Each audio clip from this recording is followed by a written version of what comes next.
Capítulo 7. Retiro foi o barato mais longo e sensacional da minha vida, mas a ressaca veio primeiro. Primeiro dia, eis o sentimento que contemplo agora: medo. Estou sentado num café em São Francisco, comendo o que presumo ser minha última refeição decente antes de entrar na marcha da morte zen. Enquanto como, folheio os papéis com informações sobre o retiro que os organizadores haviam me enviado. Em uma linguagem esotérica piegas e detestável, o folheto apresentava as regras do Spirit Rock. Os participantes deveriam aceitar qualquer quarto que seja oferecido. Os cozinheiros do centro de meditação iriam amorosamente preparar comida ovo-lacto-vegetariana. Todos os participantes receberiam um trabalho yogi para fazer, na arrumação do local, na cozinha ou tocando sinos. Havia uma longa lista de o que não trazer, que devia ter sido escrita em 1983, pois incluía relógios digitais de pulso com alarme e Walkmans. O retiro seria conduzido em nobre silêncio, ou seja, ninguém poderia conversar com outras pessoas ali nem se comunicar com o mundo exterior, a não ser em caso de emergência. A parte de ficar 10 dias sem conversar com ninguém foi o detalhe que mais chamou a atenção das pessoas para quem tive coragem de contar para onde ia. Todas perguntaram: como alguém consegue ficar tanto tempo sem falar? Mas o silêncio era a parte que menos me preocupava. Não imaginava que houvesse muita gente naquele retiro com quem eu fosse morrer de vontade de conversar. O que realmente me assustava era a dor e o tédio de sentar e meditar o dia inteiro durante 10 dias seguidos. Para um cara que tinha problemas na coluna e uma inabilidade crônica em ficar parado, essa definitivamente não seria a viagem dos sonhos. Chamo um táxi para me levar ao local do retiro. Dentro do carro, sinto-me como um cordeiro indo em direção ao sacrifício, mas por vontade própria. Recebi um e-mail de Sam dizendo que ele estava com inveja da experiência que eu estava prestes a viver. Então me concentro no fato de que esses retiros às vezes produzem momentos realmente sublimes, pelo menos era isso que eu havia lido. No entanto, grandes momentos de autodescoberta, conhecidos nos círculos espirituais como experiências de pico, não eram uma garantia. Chego em Spirit Rock por volta das 4 da tarde. Ao entrar no lugar, vejo uma placa que diz: renda-se ao presente. Jesus, haja paciência. Mas o lugar é lindo, parece ter saído de uma pintura impressionista. Cercado de colinas de uma cor dourada pálida pela grama seca, onde também cresciam árvores de um verde vívido, o centro em si era uma série de belos prédios baixos de madeira com telhado em estilo japonês, construídos na encosta de um morro. Ao passar pela recepção, começo a ver alguns dos meus colegas de meditação, sujeitos que usam meias com sandálias de velcro. Fazemos fila para receber as instruções sobre onde ficariam os nossos quartos e que tipo de trabalho faríamos. Recebi a tarefa de lavador de panelas. Aleluia! Consegui um quarto só para mim, no segundo andar, pequeno porém limpo. Há uma cama junto à janela. As paredes são brancas. O carpete é bege. Há um espelho e uma pia. O banheiro é comum a todos os quartos e fica no final do corredor. Às 6 da tarde, vem o jantar, e meu primeiro choque: a comida é excelente. Há pasta de ervilha, pão fresco, salada com molho de ervas e sopa de abóbora. Espero minha vez na fila do buffet, encho meu prato e de repente me encontro numa daquelas situações embaraçosas em que você não sabe perto de quem deve se sentar. Há cerca de 100 pessoas, a maioria branca acima de 50 anos. Muitos parecem se conhecer, como ainda não haviam nos dito que era hora de parar de falar, todos estavam batendo papo alegremente. Acho um lugar junto de um casal idoso simpático, que logo puxa conversa comigo. Expresso meu medo de que os primeiros dias sejam difíceis. A esposa me tranquiliza, dizendo que não era tão ruim assim. É como um jet lag ao chegar de uma viagem, comparou. Quando terminamos de comer, Mary, a chefe de cozinha, se levanta e faz uma pequena apresentação. Haverá 3 refeições por dia, café da manhã, almoço e uma janta leve. Há regras a seguir: não levar comida para os quartos, Não entrar no refeitório antes de os chefes anunciarem, após comer, fazer fila para jogar os restos de comida fora e deixar os pratos em bandejas que seriam levadas pelos ajudantes da cozinha. Mary não tem a severidade que eu esperava. Quero que vocês se sintam como se fosse a sua sala de jantar, ela nos diz, e parece sincera. A sessão oficial de abertura é realizada no salão de meditação. Antes de entrar, todos tiram os sapatos numa pequena antessala. O salão é enorme e arejado, com o piso de madeira brilhando e muitas janelas. Há um altar na frente, com uma estátua de Buda. Diante do altar ficam os colchonetes em fileiras bem arrumadas. Muitos chegaram cedo para garantir o seu lugar de preferência e arrumaram ninhos elaborados para sua meditação, usando pequenos bancos de madeira, almofadas redondas e cobertores finos de lã. Eles já estão sentados, de pernas cruzadas e olhos fechados, esperando o início do ritual. Isso imediatamente atiça a minha mente comparadora. Sou um amador perto deles. Para aqueles que não conseguem se sustentar nas poses tradicionais, há várias fileiras de cadeiras na parte de trás da sala, depois dos colchonetes. Assim como todo garoto mal comportado na escola, sento-me na última fila. Logo depois, os professores entram no salão, silenciosos e com uma expressão neutra. Goldstein é o último a entrar. Reconheço das fotos nas capas de seus livros. Ele anda em passadas largas e lentas. Usa uma camisa social e calça caque com cintura alta. Tem um olhar muito, muito sério. O conjunto provoca um efeito que intimida um pouco. Os professores tomam seus lugares na fila da frente. Um deles, uma mulher de traços asiáticos de uns 50 anos chamada Kamala, abre formalmente o retiro e declara que a partir de então entramos no silêncio. Em seu ronronar contemplativo, ela explica que o objetivo do retiro é tentarmos estar conscientes de todos os momentos, não apenas quando estamos meditando. Isso significa que todas as nossas atividades, caminhar, comer, sentar, ir ao banheiro, devem ser feitas com vagarosidade extrema, para que possamos prestar uma atenção meticulosa e microscópica. Nesse ponto, fico sabendo como será nossa rotina. É ainda mais brutal do que eu imaginava. Os dias começarão com um despertar às 5 da manhã, seguido por uma hora de meditação, depois de jejum, depois uma série de períodos alternados de meditação sentados ou caminhando, interrompida por refeições, descanso e períodos de trabalho, e uma noite de palestra Dharma. Faço um cálculo rápido, cerca de 10 horas por dia de meditação. Honestamente, não sei se serei capaz de aguentar.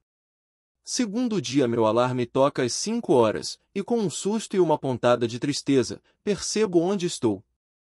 Pego um dos 3 pares de calça de moletom que havia colocado na mala, vou até o banheiro e de lá sigo com os outros yogis para o salão de meditação. Todos caminham devagar, olhando para baixo. Aquelas pessoas estavam realmente levando a sério a ideia de serem contemplativas o tempo todo.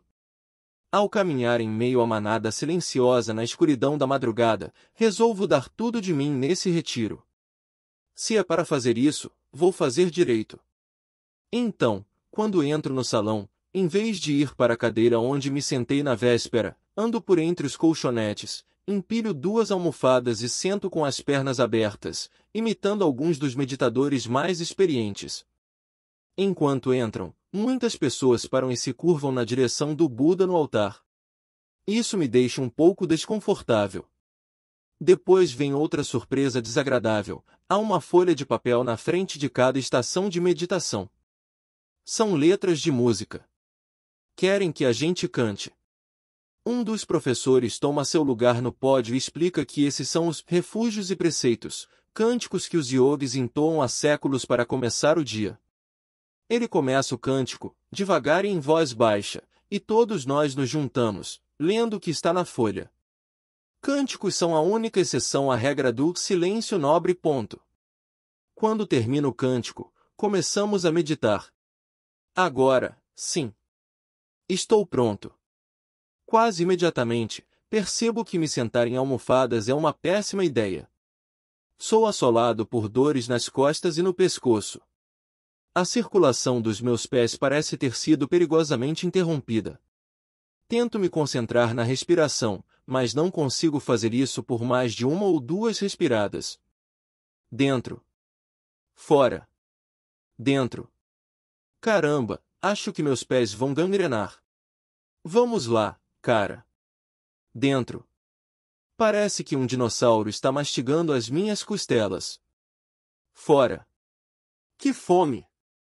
Está realmente silencioso aqui. Será que mais alguém está se sentindo mal? Após uma hora terrível, escuto um leve tilintar. A professora está dando batidinhas numa espécie de tigela de metal, mas aparentemente chamam aquilo de sino. Todos se levantam e caminham devagar em direção ao refeitório. Eu os sigo em transe, como se tivesse levado uma surra. Uma fila se forma do lado de fora do prédio. Ah, claro, não podemos entrar até que um dos chefes toque o sino do lado de fora. É patético. Olho à minha volta. Todos parecem meio sisudos. Pelo visto, a contemplação não deixa as pessoas com uma cara bonita. Cada um está em seu próprio mundo, esforçando-se ao máximo para permanecer atento ao momento. O esforço de concentração produz expressões faciais que variam do neutro ao defecatório. As instruções dizem que não devemos olhar nos olhos de nossos companheiros para não interromper a concentração deles. Esse é o único lugar no mundo onde o máximo de compaixão possível com alguém que espirra é ignorar a pessoa completamente. O café da manhã é seguido por um descanso e depois uma segunda sessão de meditação. Embora eu tenha voltado a sentar na cadeira, continuo sentindo fortes dores nas costas. Ainda não consigo manter-me concentrado por mais de 2 respiradas. Meditar aqui parece muito mais difícil do que na minha casa. Sinto-me como um atleta iniciante que foi convocado para uma liga profissional e não consegue jogar no nível exigido. Mal posso acreditar que terei que sentar nessa cadeira, com essas pessoas, pelos próximos 9 dias da minha vida. Durante meu primeiro período de meditação caminhando, fiquei bastante perdido. Não tenho a menor ideia do que significa meditar caminhando, então decido simplesmente andar pela propriedade.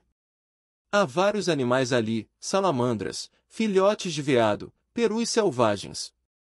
Eles chegam pertinho de você, sem medo nenhum. A terceira vez que nos sentamos para meditar é um pesadelo ainda pior. Meu corpo encontra uma nova maneira de se revoltar, minha boca não para de se encher de saliva. Tento não me mover, mas a situação é insustentável. Não posso ficar sentado ali com a boca cheia de cuspe. Então fico engolindo sem parar, mas logo a boca se enche novamente. Isso prejudica minhas tentativas de estabelecer um ritmo de respiração. Meu monólogo interior agora se concentra em quando a sessão irá terminar. Por acaso ouvi a porcaria do sino? Foi o sino que tocou? Não, isso não é o sino. Que merda! Merda, merda, merda, merda. Merda! Quando o sino finalmente toca, Goldstein começa a nos dar um sermão sobre o que significa meditar caminhando. Não é um recreio, diz ele. Ou seja, nada de ficar passeando e admirando a paisagem. O que devemos fazer é o seguinte: escolher um pedaço de chão com menos de 10 metros de comprimento e então andar vagarosamente de um lado para outro, desconstruindo cada passada, notando os movimentos de erguer o pé, deslocá-lo para frente e pisar. E repetir isso ad infinito. Que ótimo! Quer dizer que não vou ter nenhum momento para me livrar do tédio. Durante o almoço num refeitório repleto de zumbis, fui tomado por uma onda gigantesca de tristeza. Eu me sentia só e sem saída. Pensar no tempo que faltava para ir embora dali me deixava desesperado. Além disso, eu me sentia um idiota. Por que estava ali, e não numa praia com Bianca? Tivemos algumas conversas tensas sobre minha vinda ao retiro. Ela queria apoiar minha busca espiritual, mas ao mesmo tempo ficava ressentida por eu estar gastando 10 dias de folga para ir meditar sozinho, especialmente sabendo que eu tinha um tempo muito limitado de férias anuais. E não podia nem telefonar para ela. Agora, sentado nesse salão cheio de estranhos, fico pensando, eu não deveria ter vindo. Sou mesmo um idiota. No pico dessa onda de tristeza e arrependimento, consigo reunir forças para praticar a atenção plena, enxergando meus sentimentos com certa imparcialidade. Digo a mim mesmo que é apenas uma tempestade passageira. Isso não resolve nada, mas ao menos ajuda a controlar os demônios. Na próxima sessão de meditação caminhando, demarco meu pequeno território no pátio e fico andando de um lado para outro, bem devagar, tentando perceber cada componente da minha passada. Levantar, mover, pisar. Se uma pessoa aparecesse aqui sem saber o que estávamos fazendo, ia achar que tinha entrado num hospício. De volta à almofada de meditação, estou me empenhando numa tarefa de Sísifo, tentando rolar o pedregulho da concentração montanha acima, uma montanha infinita. Eu me esforço ao máximo para permanecer concentrado na minha respiração, agarrando-me a isso como se fosse uma corda pendurada na beira de um abismo. Mas não sou forte o bastante para vencer a dor, a fadiga e a saliva. É humilhante constatar que, após um ano meditando diariamente, não consigo sequer um desempenho mínimo aqui. Cada instante de distração é recebido com um ataque furioso de autoflagelação. Dentro. Fora. Será que vão servir mais daquele pão fresco no jantar? Dentro. Será que alguém realmente inventou e patenteou aqueles vidros que protegem as comidas dos buffets, ou teria isso sido inventado simultaneamente em várias culturas, mais ou menos ao mesmo tempo, como matemática e linguagem? Idiota. Incompetente. Irrecuperavelmente, irrefutavelmente, irremediavelmente estúpido. Quando chega a hora da aula noturna do Dharma, estou me sentindo derrotado. Goldstein e sua equipe entram em procissão no recinto, com ele liderando o grupo com passadas gigantes e magistrais. Assim que começa a palestra, percebo que ele é infinitamente menos austero do que parecia na sessão de meditação. É até engraçado. Está falando do poder do desejo sobre nossa mente, como nossa cultura nos condiciona a acreditar que quanto mais experiências prazerosas tivermos, sexo, filmes, comida, compras, etc., mais felizes seremos. Durante o discurso, ele acaba respondendo a uma das minhas principais questões, sobre o aviltamento do desejo no budismo. Não é que não possamos aproveitar as coisas boas da vida ou nos esforçar em busca do sucesso, ele esclarece. O que não podemos fazer é nos deixar dominar pelo desejo. Precisamos lidar com ele de forma sábia e consciente. Não sou perfeito nisso, acrescenta Goldstein. Ele conclui uma história sobre seus primeiros anos de meditação dizendo: minha prática estava indo bem, com a mente altamente concentrada. Depois diz que haveria um lanche após a meditação, com um chá e banana. Eu poderia chegar à iluminação a qualquer momento, mas tocaram o sininho anunciando a hora do chá. Pausa cômica. Iluminação ou banana? Outra pausa. Ele começa a rir. Muitas vezes, é bom optar pela banana. Em seguida, começa a falar sobre um texto em que Buda chama todas as nossas experiências na vida, imagens, sons, cheiros, etc., de a terrível isca do mundo. É uma frase sensacional, comenta Goldstein. As experiências surgem a cada momento, e é como se cada uma tivesse um anzol, e nós fossemos os peixes. Devemos morder a isca? Ou seria melhor nadar livremente no oceano? Agora estou pensando, sim, há uma razão para ficar sentado o dia inteiro com os olhos fechados, ganhar algum controle sobre a mente, para ver através das forças que nos impulsionam e nos enlouquecem. No decorrer do discurso, ele começa a perder minha atenção. No início havia as piadas sobre iluminação, mas agora ele está falando sem qualquer ponta de ironia sobre renascimento, karma, purificação da mente e atingir a libertação. Puxa, isso estragou uma grande palestra. No final da última sessão de meditação sentada, outra surpresa desagradável, dessa vez deveríamos fazer um cântico para enviar bondade amorosa a uma série de criaturas, incluindo nossos pais, mestres e divindades guardiãs. Desejamos que todos vivam o fim do sofrimento. Então me ocorre que talvez a forma mais rápida para eu atingir o fim do sofrimento seria voltar para casa. Terceiro dia tortura. Essa palavra não sai da minha cabeça enquanto medito sentado, medito caminhando e espero na fila do refeitório para encher minha tigela de grãos e vegetais. Estou odiando esta experiência. No final da manhã, diante do mural de recados no saguão do centro de meditação, sinto um frisson ao ver que há uma mensagem para mim. É de Goldstein. Num bilhete escrito numa pequena folha branca de papel, ele sugere que nos encontremos em cerca de 1 hora. Os yogis têm reuniões individuais com os professores para discutir sua prática. Hoje é o meu dia. Neste lugar, isso é o mais próximo de um momento realmente excitante. Na hora marcada, entro na sala tapetada, onde Goldstein puxa uma cadeira para mim. Quando ficamos a sós, ele é ainda mais solto do que durante a palestra. Estou me sentindo privilegiado por ter sua atenção, mas ao mesmo tempo um pouco tenso. Tenho 1 milhão de perguntas a fazer, mas não quero abusar da boa vontade dele ultrapassando o tempo da entrevista. Começo com meu problema mais urgente. Minha boca se enche de saliva toda hora e isso está atrapalhando minha capacidade de concentração. Ele ri e me assegura que, por alguma razão, isso acontece com vários praticantes de meditação. Já me sinto mais tranquilo. Ele sugere que eu simplesmente me permita engolir. Se eu me fixar nesse problema, vai piorar. Ele pergunta como está indo minha prática, de forma geral. Não querendo revelar a extensão total do meu desespero, admito ao menos que tive alguns momentos de desânimo, mas acrescento que eu sabia que eles iriam passar. Ele dá um grande sorriso e diz: "Esse é o jogo." Após 15 minutos, calculo que já usei todo o meu tempo. O encontro foi breve, mas me deixou muito satisfeito. Esse período de bons sentimentos, no entanto, durou pouco.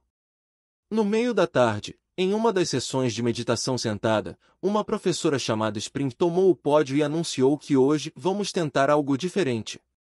Spring é a personificação de tudo o que mais me irrita no mundo da meditação.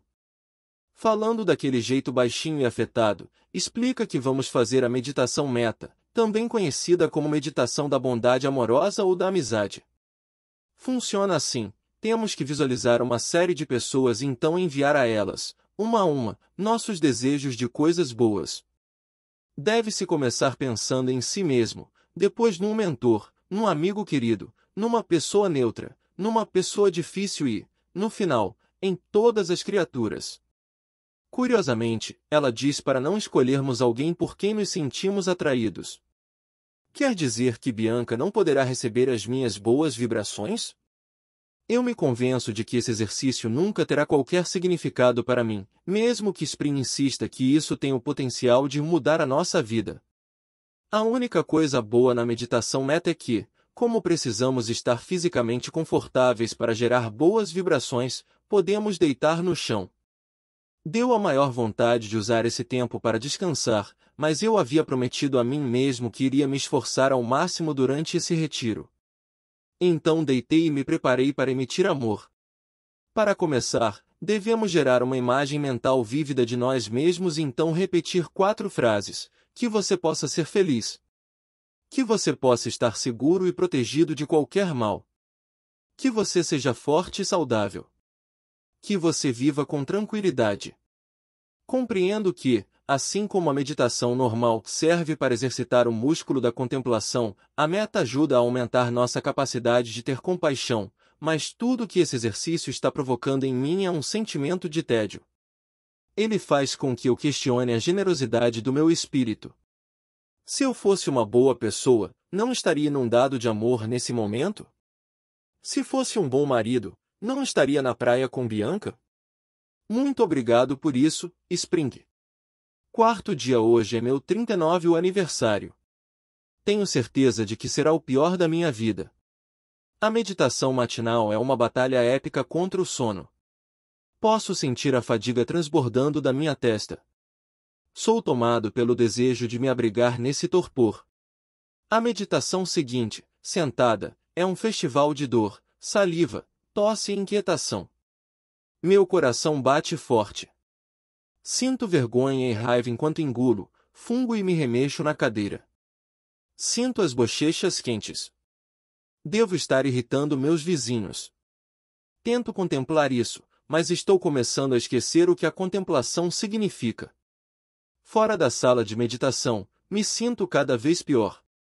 Penso obsessivamente em como vou sobreviver mais 6 dias aqui. Entendo que parte do objetivo de um retiro é nos despir de todas as coisas que usamos, sexo, trabalho, e-mail, comida, televisão, para evitar um confronto direto com o que chamam de a ferida da existência. A única maneira de enfrentar essa situação é cessar a luta contra o momento presente, abandonando o hábito de pensar naquilo que vem a seguir. Mas acho que não estou conseguindo fazer nada disso. Fico pensando se os outros percebem que estou tendo dificuldades. Todos aqui parecem serenos. Achei que nesse ponto já estaria mais fácil para mim. Isso é muito pior que um jet lag. Estou começando a me preocupar com a possibilidade de voltar para casa e ter que admitir para todos, Bianca, Mark, Sam, que fracassei. Faço a última sessão de meditação caminhando à noite. Estou lutando para continuar concentrado em levantar, mover, pisar, com minha mente vagando por vários outros pensamentos como ver TV, comer biscoitos e dormir. Ao fim de uma sequência andando de um lado para outro, olho para cima e vejo uma estátua de Buda. Silenciosamente, eu lhe envio a seguinte mensagem: vá se ferrar. 5º dia acordo desesperado. Estou me afogando em dúvidas, considerando seriamente desistir disso tudo e ir para casa. Não sei mesmo se vou suportar mais um dia aqui.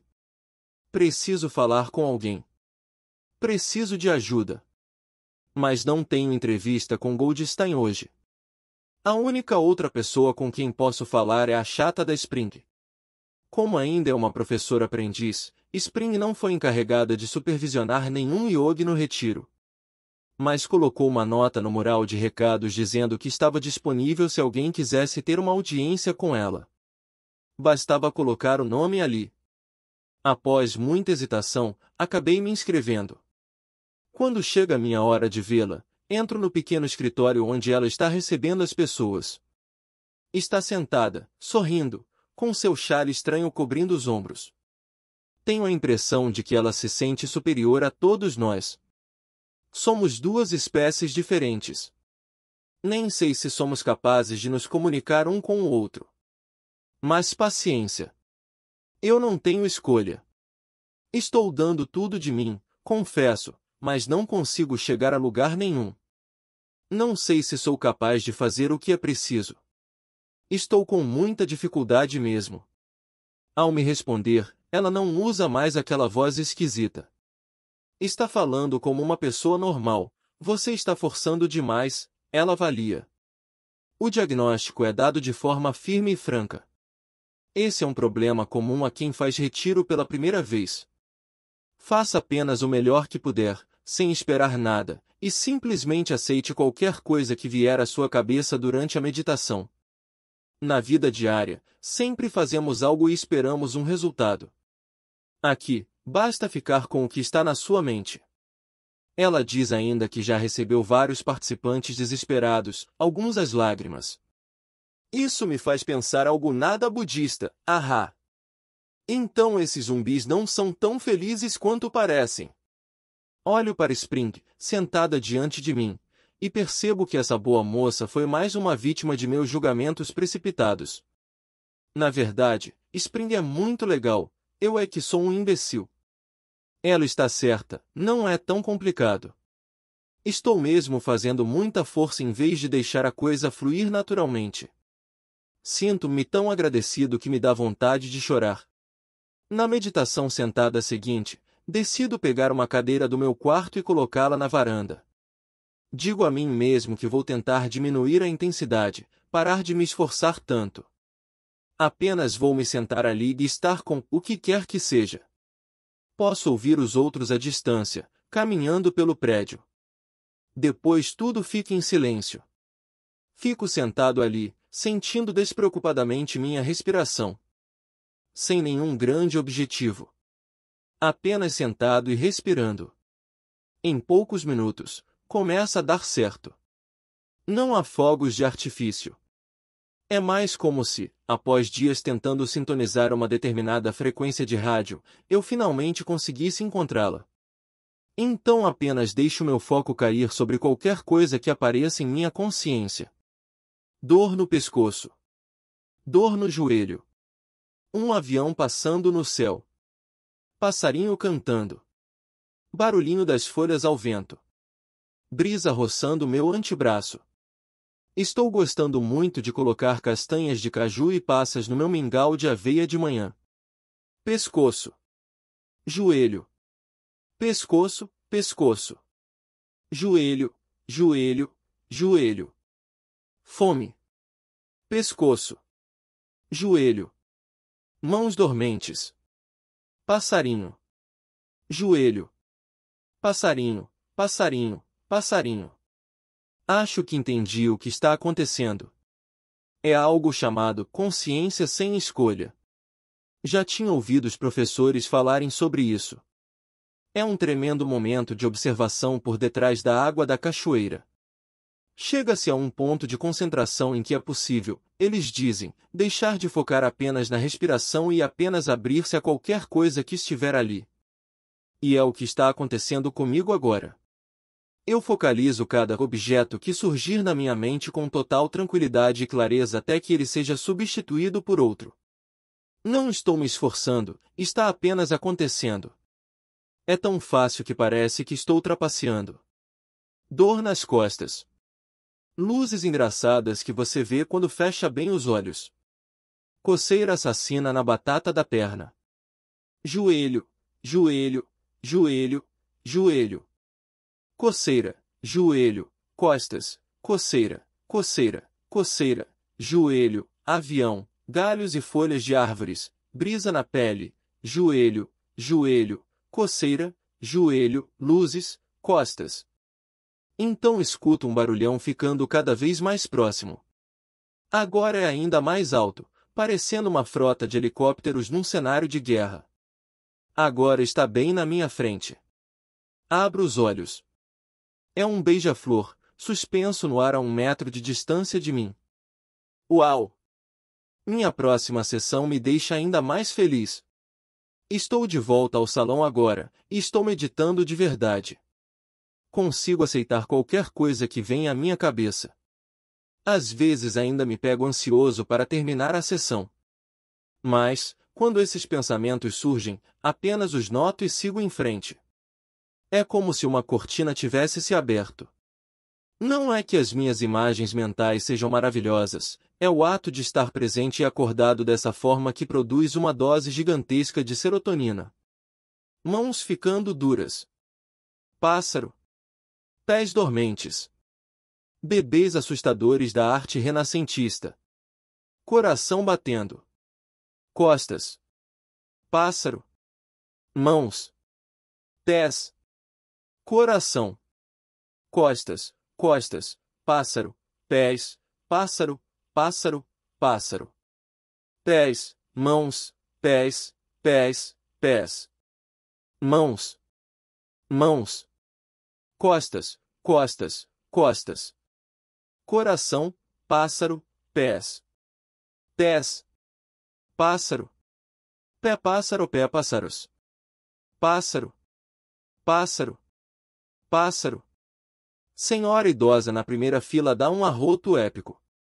É como se eu tivesse passado os últimos 5 dias sendo puxado pela cabeça por um barco a motor e agora, de repente, estivesse de pé esquiando.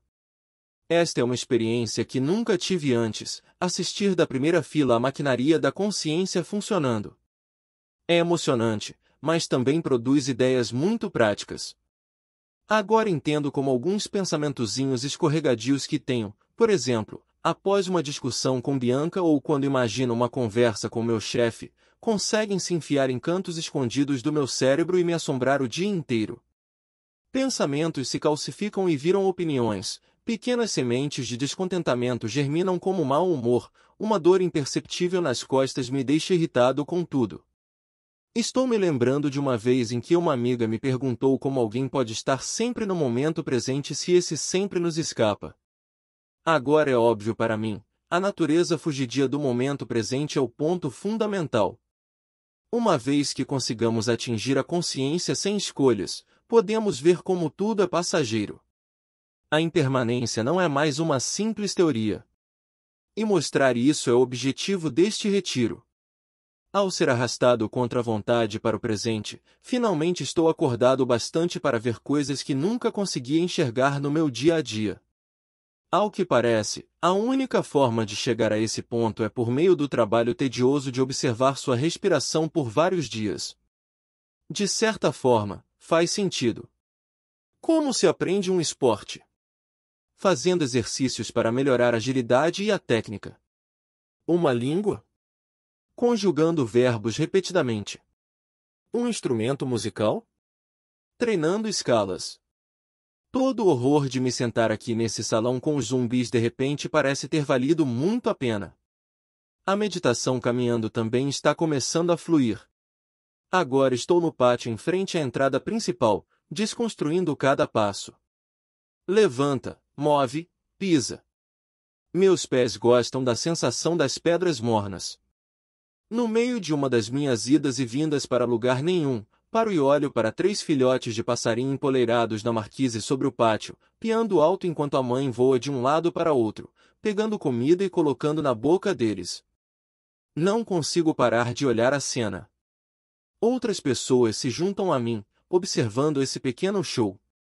Sinto-me incrivelmente feliz, mas fico dizendo a mim mesmo para não me apegar demais a isso.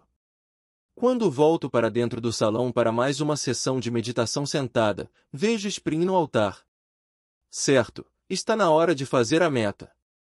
Eu me deito e todos começam a dirigir as 4 frases a si mesmos. Que você possa ser feliz. Que você possa estar seguro e protegido de qualquer mal, etc. Então Spring nos pede para escolhermos nosso benfeitor. Penso na minha mãe. Tenho uma fotografia mental dela de algumas semanas atrás, quando estávamos tomando conta da minha sobrinha de 2 anos, Campbell. Consigo realmente senti-la. Ao pensar na imagem dela, com seu cabelo grisalho bem cortado, seu jeito elegante e casual de se vestir, algo inteiramente inesperado toma conta de mim. Um soluço silencioso cresce em meu peito, incontrolável como um espirro. Lágrimas rolam pelo meu rosto, descendo em torrentes mornas que se tornam mais fortes a cada onda sucessiva de emoção. E viram uma poça atrás das minhas orelhas. Agora escolha um amigo querido, diz Spring. Ela está usando aquela voz esquisita de novo, mas isso não me incomoda mais. Escolho Campbell. Não podia ser mais conveniente. Ela já está nesta cena que visualizo em detalhes tão vívidos. Vejo-a encostada no travesseiro. Estou com um dos pezinhos dela na minha mão e olhando para seu lindo rostinho e seus olhos sapecas, absorvendo toda a atenção que minha mãe e eu estamos lhe dando. Estou chorando ainda mais agora. Não são soluços altos, mas com certeza as pessoas perto de mim percebem, pois estou fungando e com a respiração entrecortada. A choradeira continua até o sino tocar. Ao deixar o salão, agradeço em silêncio a regra de evitar olhar nos olhos dos outros companheiros de meditação. Saio para a luz do dia, desço um pouco a ladeira e fico de pé na grama sob o sol morno da tarde. Em meio às ondas de felicidade, sinto uma leve contracorrente de dúvida. Isso é besteira ou realmente funciona? Seria apenas o resultado de ultrapassar aqueles 5 dias de agonia? Como aquela piada em que o cara está batendo a cabeça contra a parede, quando lhe perguntam por que faz isso e ele responde, porque quando eu paro eu me sinto tão bem. Mas não, as ondas de felicidade continuam vindo. Tudo está tão brilhante, tão claro. Eu me sinto ótimo. Não só ótimo, é um bem-estar sem precedentes. Estou consciente do desejo de me agarrar a esse sentimento, de saboreá-lo até a última gota. É diferente da euforia produzida pelas drogas, sempre prestes a acabar. O que sinto é 1000 vezes melhor. É o barato mais incrível que já senti na vida. Saio para dar uma corrida. Tenho feito isso quase todas as tardes. Descobri uma trilha incrível. Ainda estou me sentindo nas nuvens. Enquanto meus pés batem no chão, estou chorando, depois rindo por chorar, depois chorando mais um pouco. Imagino se isso será o início de uma nova maneira de viver, em que serei capaz de ter a compaixão, e não a aversão, como meu sentimento padrão. Não chamaria esse meu estado de algo espiritual ou místico. Para mim, esses termos têm a ver com coisas irreais ou de outro mundo. Pelo contrário, o que está acontecendo é hiperreal. Após o jantar, Goldstein dá sua palestra e faz uma afirmação intrigante. O mais conhecido pronunciamento de Buda, a vida é sofrimento, é fonte de um grande mal-entendido. Faz o budismo parecer sombrio. Isso aconteceu, na verdade, por causa de um erro de tradução. A palavra dukkha em Pali não significa sofrimento. Não existe uma palavra correspondente em nossa língua, mas é próxima de insatisfatória ou estressante. Quando Buda proferiu sua frase consagrada, ele não estava dizendo que a vida era como estar acorrentado a uma pedra enquanto corvos bicam suas vísceras. O que ele realmente quis dizer era algo como: tudo no mundo é insatisfatório e incerto porque não vai durar. Goldstein explica que vivemos como se não conhecêssemos fatos básicos.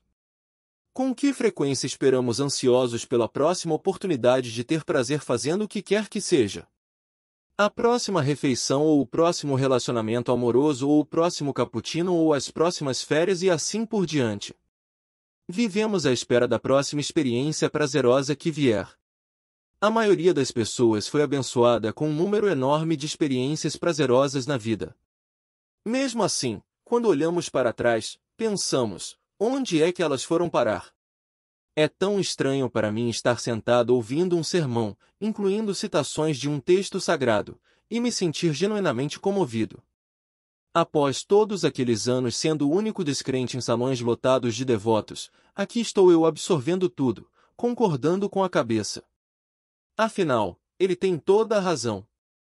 Nos desenhos animados, quando os personagens acabam de beber ou comer algo delicioso, eles estalam os lábios e parecem saciados. Mas na vida real não funciona assim. Mesmo que recebêssemos tudo o que queremos, será que isso iria nos tornar permanentemente felizes? Quantas vezes já ouvimos pessoas ricas e famosas afirmarem que isso não é o bastante? Astros de rock se viciam em drogas. Ganhadores da loteria se matam. Há até um termo para isso, adaptação hedônica. Quando coisas boas acontecem, rapidamente nos adaptamos a elas e as tornamos parte de nossas expectativas básicas, sem preencher o vazio primordial. Goldstein deixa claro que isso não significa que não devemos curtir as coisas boas da vida. Mas se tivermos uma compreensão mais profunda do sofrimento, da incerteza quanto à duração das nossas experiências, conseguiremos apreciar a pungência inerente a tudo que existe. É como se estivéssemos enfeitiçados, acreditando que isso ou aquilo será a fonte de nossa liberdade ou felicidade. Mas acordar desse feitiço, estar mais alinhado ao que é verdadeiro, nos traz uma felicidade muito maior. No retiro, sem nada animado prestes a acontecer, nenhum lugar para ir, nada para fazer, somos forçados a confrontar a ferida da existência de frente, olhar para o abismo e perceber que muito daquilo que fazemos na vida, cada mexida na cadeira, cada garfada de comida, cada sonho acordado, tem o objetivo de evitar a dor ou de buscar o prazer. Mas, se abrirmos mão de tudo isso, podemos aprender a ser felizes antes que qualquer coisa aconteça. Essa felicidade é gerada por nós mesmos, sem depender de forças externas, é o oposto de sofrimento. O que Buda descobriu foi algo transformador. Após a última meditação da noite, ao sair do salão, eu me viro para a estátua de Buda, não posso acreditar no que estou fazendo, me curvo num cumprimento respeitoso em direção a ele. Sexto de acordo ainda achando que o mundo é mágico. Estou me tornando assustadoramente alerta. Meus sentidos estão aguçados, como nos filmes em que um mortal começa a se transformar em vampiro. Após o café da manhã, ao subir a ladeira que leva ao salão de meditação, escuto ratos correndo por entre a grama e os arbustos ao longo do caminho. Estou numa sintonia normal com as comunicações da sociedade secreta dos passarinhos nas árvores. Continuo meditando com facilidade. Começo colocando foco na respiração. Quando sinto que minha mente está completamente inflada de concentração, eu a deixo voar para a consciência sem escolhas. Vontade de me coçar. Imagem de vários babuínos sentados em pilhas de feno. Pensando na maçã que ilicitamente guardei no meu quarto. Mesmo as coisas ruins não me irritam. Consigo sentir a mim mesmo brincando com a dor nos meus ombros. Eu a investigo, sem deixar que ela me aborreça. Na hora do almoço, percebo que me tornei uma daquelas pessoas que mastigam com os olhos fechados.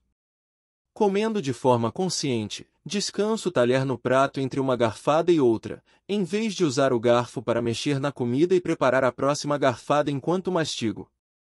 O resultado é que paro de comer quando me sinto satisfeito em vez de me empanturrar até ficar enjoado, como normalmente fazia.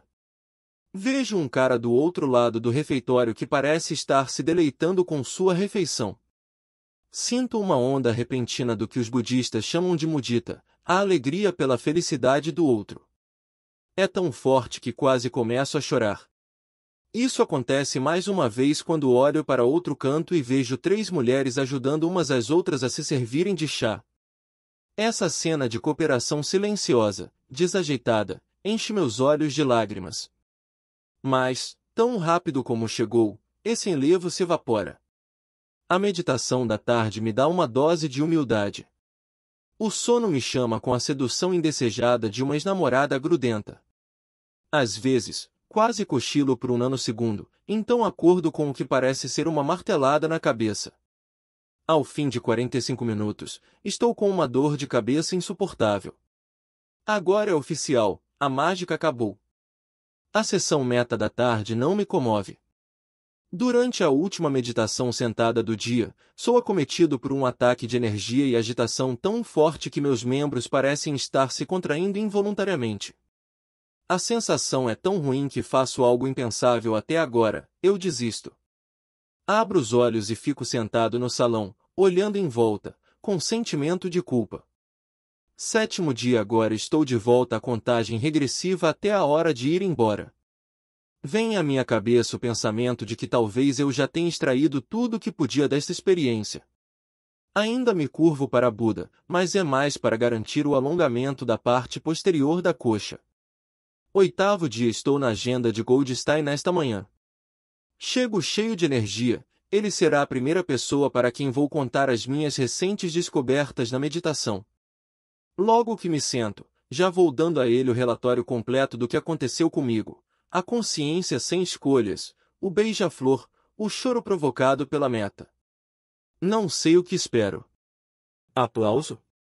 Mas ele não parece nem um pouco impressionado com o meu feito. Ele sorri e apenas me diz que já ouviu essa história 1 milhão de vezes. Esse é o aprendizado básico de quem vem a um retiro pela primeira vez. Pensei que havia garantido um lugar na primeira fila do teatro de minha mente, mas ele deixa claro que, na verdade, eu tinha apenas um lugar no balcão. À medida que continuar sua prática, garante, as coisas que irá percebendo, suas APMS, anotações por minuto, vão subir cada vez mais.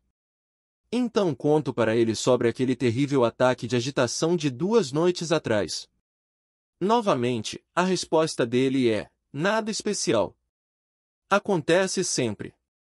Mas ele me tranquiliza ao dizer que não é incomum sair do euforia para o desespero dentro do espaço de 1 hora de prática. Quando eu estiver mais avançado, segundo ele, os altos e baixos não serão picos tão pronunciados.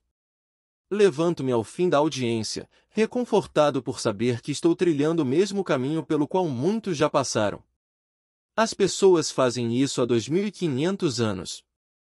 Quando chego à porta de saída, ele diz que estou me movendo rápido demais. Você não está consciente o bastante. Como um técnico esportivo, ele me estimula a melhorar meu desempenho, a prestar mais atenção nas coisas que estou fazendo, como andar e abrir portas. Agora sim. Começo a questionar, será que minha reverência crescente por Goldstein é uma espécie de síndrome de Estocolmo? Ou ele é mesmo especial? Paro do lado de fora do prédio, sinto o sol batendo na minha pele por um momento e o beija-flor reaparece. No período de perguntas e respostas da manhã, uma mulher indaga algo que vinha me incomodando esse tempo todo. Se a iluminação é possível, onde estão todas as pessoas iluminadas? Muitos reagem com gargalhadas, incluindo Goldstein, que promete explicar isso na palestra daquela noite. Estou ansioso para ouvir a explicação dele. Durante o retiro, ele mencionou repetidamente as palavras libertação, despertar e descoberta. Mas essa alardeada transformação era algo inatingível? Se for possível, como acontece? Nas escrituras budistas, as pessoas se iluminam toda hora. Às 7 da noite, chega a hora do grande show. Goldstein começa reconhecendo que para as pessoas comuns, não monges, a ideia de não ter mais desejos pode parecer inatingível. Podemos imaginar uma mente livre de desejos? Acho que a maioria de nós se identifica mais com a famosa oração de Santo Agostinho: Senhor, faz-me casto, mas não agora. As pessoas riem, mas logo Goldstein inicia uma descrição seriíssima dos vários passos necessários para atingir a inabalável liberação da mente, a cessação total do desejo. O processo de iluminação começa quando o meditador se torna superconcentrado, quando as APMS atingem uma velocidade suprema. Mais ou menos como minha experiência com estas pássaro-joelho turbinada. Você vê as coisas se transformando tão rápido que nada parece estável. O filme da vida que aparentava ser tão sólido se quebra em 24 quadros por segundo. O universo se revela como uma vasta sopa de causas e condições. O caminho a partir dali, segundo Goldstein, envolve momentos de terror, períodos de felicidade sublime, dificuldades, armadilhas e desvios. No fim, o praticante chega ao verdadeiro objetivo da meditação budista: perceber que o eu que acreditamos ser a estrutura de nossas vidas não passa de uma ilusão.